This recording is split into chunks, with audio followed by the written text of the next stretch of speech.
No, it's a pizza. Okay, so today, Charlie, I'm going to talk about marriage. Lessons that I've learned being married to your mom. My name is Luke, and this is our first edition of Marriage Academy. I want to talk to you about a big lesson I learned about a year and a half ago that's helped my marriage immensely. That all came from a fight that I got in with my wife.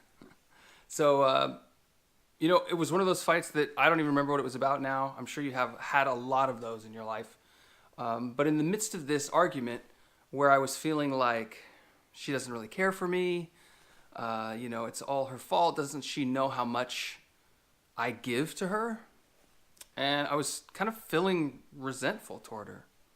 And it was this moment that it really seemed like that God came and kind of shook me and said, "What are you doing? And why are you being so weak?"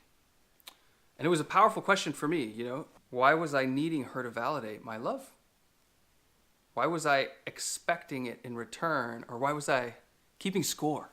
That's the right word. Why was I keeping score? And that idea of keeping score in my marriage had been poisoning it, had been making it so that everything I gave came with an ulterior motive, with an expectation. And so I'd like to say that I changed from that moment, but I don't know that I can say that. I think I turned in a new direction, and I've been growing in that direction ever since. And I want to encourage you to do the same. Look for places of resentment, because resentment is a good indicator that you are keeping score.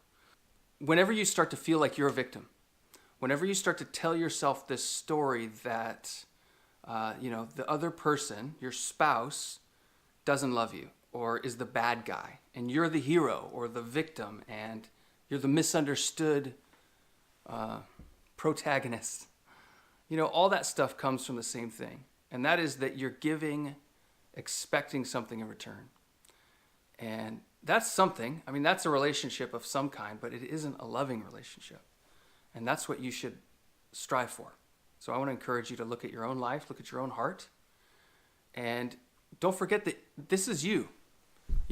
You're improving your marriage by improving yourself. You can't change how your spouse thinks. What you can do, though, and I've realized this too, is that you can get out of their way. You can have a positive influence. And that transactional way of relating to your spouse is getting in their way from being able to be free of the same mentality. Because your resentment makes it harder for them to give and be generous and trust. And so I would encourage you to do that. You're going to start seeing it everywhere.